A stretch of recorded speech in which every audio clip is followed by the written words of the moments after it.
இப்படித்தான் லீவுனா. அங்க பாரு ஒண்ணு அடங்க அப்படியாரியா முடியை விரிச்சு போட்டுக்கிட்டு உட்காந்துருக்குது. உட்காந்துக்கிட்டு படுத்துக்கிட்டு உருண்டுகிட்டு இருக்கு. எங்கன்னா சொல்ற பேச்ச கேக்குறாளுங்களா? என்ன பாட்டிமா திட்டிக்கிட்டே இருக்கீங்க? எப்ப பாரு.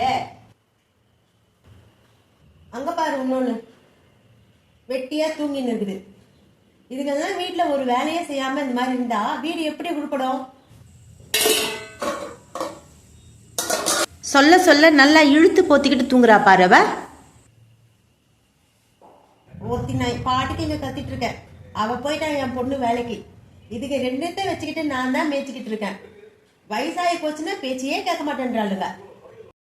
ஆஃபீஸோ காலேஜோ ஸ்கூலோ லீவாக இருந்தால் இந்த மாதிரி வெட்டியாக தூங்கி பொழுத கழிக்காதீங்க. கொஞ்சமாவது வீட்டுக்கு அம்மா அப்பாவுக்கு தாத்தா பாட்டிக்கு வீட்டில் பெரியவங்களுக்கு நீங்களே கேட்டு செய்யுங்க. என்ன பண்ணணும் என்ன வேலை செய்யணும்னு கேட்டு செய்யுங்க. அது பெரியவங்களுக்கும் நம்ம குடும்பத்துக்கும் ரொம்ப உதவியாக இருக்கும். இந்த வீடியோ உங்களுக்கு பிடிச்சிருந்ததுன்னா லைக் பண்ணுங்கள், சப்ஸ்கிரைப் பண்ணுங்கள். தேங்க்யூ.